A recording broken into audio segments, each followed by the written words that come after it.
ಇಲ್ಲೊಂದು ಸಮಸ್ಯೆ ಖಂಡಿತ ಇದೆ. ಹಾಯ್ ಫ್ರೆಂಡ್ಸ್, ಎಲ್ಲರೂ ಹೇಗಿದ್ದೀರಾ? ಐ ಥಿಂಕ್ ಚೆನ್ನಾಗಿದ್ದೀರಾ ಅಂತ ಭಾವಿಸ್ತಾ ಇದ್ದೀನಿ. ಬ್ಯಾಚುಲರ್ಗೆ ಹಾಗೆ ಮೈನಲ್ಲಿ ಯಾರಾದರೂ ಬೇಗ ಬಂದಾಗ ಚಿಕನ್ ಫ್ರೈ ಹೇಗೆ ಮಾಡೋದು ಅಂತ ನಾನು ತಿಳಿಸ್ಕೊಡ್ತಾ ಇದ್ದೀನಿ. ಬನ್ನಿ. ಏನೇನು ಬೇಕಂದರೆ ಸಾಮಗ್ರಿಗಳು: ಒಂದು ಈರುಳ್ಳಿ, ಒಂದು ಟೊಮೊಟೊ ತೊಗೊಂಡಿದ್ದೀನಿ, ಸ್ವಲ್ಪ ಕೊತ್ತಂಬರಿ ಸೊಪ್ಪು, ಪುದೀನ ಸೊಪ್ಪು ಕಟ್ ಮಾಡ್ಕೊಂಡಿದ್ದೀನಿ, ಸ್ವಲ್ಪ ಕರಿಬೇವಿನ ಸೊಪ್ಪು, ಶುಂಠಿ, ಬೆಳ್ಳುಳ್ಳಿ, ಹಾಗೆ ಅರ್ಧ ಕೆಜಿ ಚಿಕನ್ ತೊಗೊಂಡಿದ್ದೀನಿ. ಆಲ್ರೆಡಿ ಪಾತ್ರೆ ಬಿಸಿ ಆಗೋದಕ್ಕೆ ಇಟ್ಟಿದ್ದೀನಿ. ಪಾತ್ರೆ ಬಿಸಿ ಆಗಿದೆ. ಸ್ವಲ್ಪ ಎಣ್ಣೆ ಹಾಕ್ಕೊಳ್ತಾ ಇದ್ದೀನಿ, ಒಂದು 3ರಿಂದ 4 ಸ್ಪೂನ್ ಆದಷ್ಟು. ಈಗ ಎಣ್ಣೆ ಬಿಸಿ ಆಗಿದೆ. ಸ್ವಲ್ಪ ಶುಂಠಿ ಬೆಳ್ಳುಳ್ಳಿ ಪೇಸ್ಟ್ ಹಾಕ್ಕೊಂಡಿದ್ದೀನಿ. ಸ್ವಲ್ಪ ಚೆನ್ನಾಗಿ ಕಲರ್ ಬರೋವರೆಗೂ ಫ್ರೈ ಮಾಡ್ಕೋಬೇಕಾಗುತ್ತೆ. ಈಗ ಕಟ್ ಮಾಡ್ಕೊಂಡಿರೋಂಥ ಒಂದು ಈರುಳ್ಳಿನ ಆ್ಯಡ್ ಮಾಡ್ಕೊಳ್ತಾ ಇದ್ದೀನಿ. ಈರುಳ್ಳಿ ಕಲರ್ ಬರೋವರೆಗೂ ಫ್ರೈ ಮಾಡ್ಕೋಬೇಕಾಗುತ್ತೆ. ಆಗಲೇ ಚಿಕನ್ ಫ್ರೈ ಸ್ವಲ್ಪ ಟೇಸ್ಟ್ ಚೆನ್ನಾಗಿ ಬರುತ್ತೆ.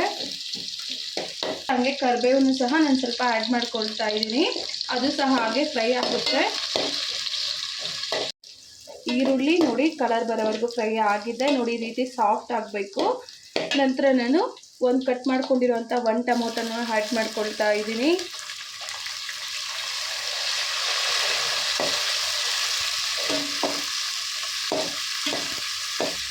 ಹಾಗೆ ಅರ್ಧ ಕೆಜಿ ಚಿಕನ್ ತೊಗೊಂಡಿದ್ವಲ್ವಾ, ಅದನ್ನು ಸಹ ಟೊಮೊಟೊ ಫ್ರೈ ಆಗಿದೆ, ಅದಕ್ಕೆ ಚಿಕನ್ನ ಆ್ಯಡ್ ಮಾಡ್ಕೊಳ್ತಾ ಇದ್ದೀನಿ.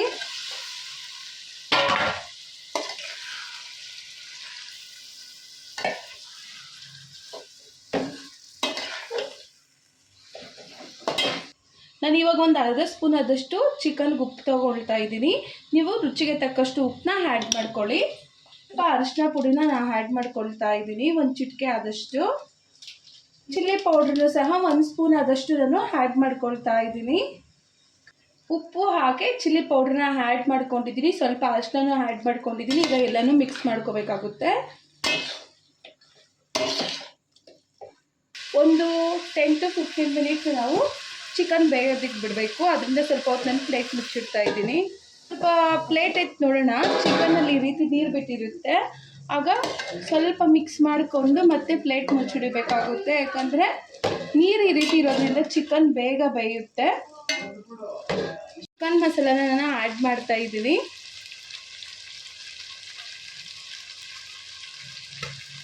ಒಂದೂವರೆ ಸ್ಪೂನ್ ಆದಷ್ಟು ಧನಿಯಾ ಪುಡಿನ ನಾನು ಆ್ಯಡ್ ಮಾಡ್ಕೊಳ್ತಾ ಇದ್ದೀನಿ.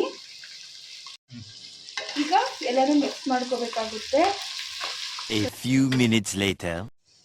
ಈಗ ಒಂದು ಚಿಕ್ಕ ಗ್ಲಾಸದಷ್ಟು ನೀರು ಹಾಕ್ಕೋಬೇಕು. ಇನ್ನೊಂದು ಸ್ವಲ್ಪ ಚಿಕನ್ ಬೇಯಬೇಕಾಗಿತ್ತು. ಅದಕ್ಕೆ ಸ್ವಲ್ಪ ಒಂದು ಗ್ಲಾಸ್ ಆದಷ್ಟು ನೀರು ಆ್ಯಡ್ ಮಾಡ್ಕೊಳ್ತಾ ಇದ್ದೀನಿ. ಯಾಕಂದರೆ ಗ್ರೇವಿಯಾಗಿ ಬರುತ್ತೆ ಚಿಕನ್ ಫ್ರೈ. ಅದರಿಂದ ಈ ರೀತಿ ಚಿಕನ್ನಲ್ಲಿ ಎಣ್ಣೆ ಬಿಟ್ಕೋಬೇಕು. ಆಗ ನಾವು ತಿರುಗಿಸ್ಕೊಂಡು ನೋಡಿ ಈ ರೀತಿ ಸ್ವಲ್ಪ ಚಿಕನ್ ಬೇಯಬೇಕು ಅಂತ ಆಗಲೇ ಹೇಳಿದ್ದಲ್ಲ. ಇವಾಗ ನೋಡಿ ಚಿಕನ್ ಸಾಫ್ಟಾಗಿ ಬೆಂದಿದೆ. ಈಗ ನಾನು ಸ್ವಲ್ಪ ಕೊತ್ತಂಬರಿ ಸೊಪ್ಪು ಮತ್ತು ಪುದೀನ ಸೊಪ್ಪನ್ನ ಆ್ಯಡ್ ಮಾಡ್ಕೊಳ್ತಾ ಇದ್ದೀನಿ. ನಿಮಗೂ ಈ ರೆಸಿಪಿ ಇಷ್ಟ ಆಗಿದೆ ಅಂತ ನಾನು ಅಂದ್ಕೊಳ್ತಾ ಇದ್ದೀನಿ. ಈ ರೆಸಿಪಿ ನಿಮ್ಗೆ ಇಷ್ಟ ಆಗಿದ್ದರೆ ಒಮ್ಮೆ ನೀವು ಮನೆಯಲ್ಲಿ ಟ್ರೈ ಮಾಡಿ. ಹಾಗೆ ಬ್ಯಾಚುಲರ್ಸ್ಗೆ ತುಂಬ ಹೆಲ್ಪ್ ಆಗುತ್ತೆ ಈ ಚಿಕನ್ ಫ್ರೈ ಮಾಡೋದ್ರಿಂದ. ಹೂ ಸ್ಟಾಪ್ಡ್ ಯು? ನಿಮ್ಮನ್ನು ತಡೆದಿರುವವರು ಯಾರು? ಚಿಕನ್ ಫ್ರೈ ಕಂಪ್ಲೀಟ್ ಆಯಿತು. ನೋಡಿ ಘಮ ಘಮ ಅಂತ ಎಷ್ಟು ಚೆನ್ನಾಗಿ ಸ್ಮೆಲ್ ಬರ್ತಿದೆ. ನೀವು ಒಮ್ಮೆ ಮನೆಯಲ್ಲಿ ಟ್ರೈ ಮಾಡಿಬಿಟ್ಟು ಟೇಸ್ಟ್ ಹೇಗಿದೆ ಅಂತ ಮರೀದಿರ ಕಮೆಂಟಲ್ಲಿ ತಿಳಿಸಿ. ಅಣ್ಣ ಏನಾಯ್ತಣ್ಣ? ಯಾಕಣ್ಣ? ಅಣ್ಣ ಇನ್ನು ಏನೋ ಬೇಕಣ್ಣ. ಇದು ಸರಿಯಾಗಿಲ್ವೇ? ಇಲ್ಲ ಬೇಕು. ಚಿಕನ್ ಫ್ರೈ ಪಟಾಪಟ್ ಚಟಾಚಟ್ ಅಂತ ಬೇಗ ಮುಗೀತು. ಒಮ್ಮೆ ನೀವು ಬೇಗ ಮನೆಯಲ್ಲಿ ಮಾಡಿಕೊಂಡು ಟೇಸ್ಟ್ ಹೇಗಿದೆ ಅಂತ ಮರೀದಿರ ಕಮೆಂಟಲ್ಲಿ ತಿಳಿಸಿ. ಹಾಗೆ ನನ್ನ ಚಾನಲ್ನ ಸಬ್ಸ್ಕ್ರೈಬ್ ಮಾಡಿಕೊಂಡು ಸಪೋರ್ಟ್ ಮಾಡಿ. ಹಾಗೆ ವಿಡಿಯೋನ ಆದಷ್ಟು ಶೇರ್ ಮಾಡಿ. Thank you. ಏನು ಅರ್ಥವೇ ಆಗ್ತಿಲ್ವೇ ಈ ಕೇಸು? ಎಳೆ ಮಗು ಆಗಿದ್ದಿದ್ರೆ ಓಕೆ, ಏನಿದು ಏನೋ ಗೊತ್ತಾಗ್ತಿಲ್ಲ.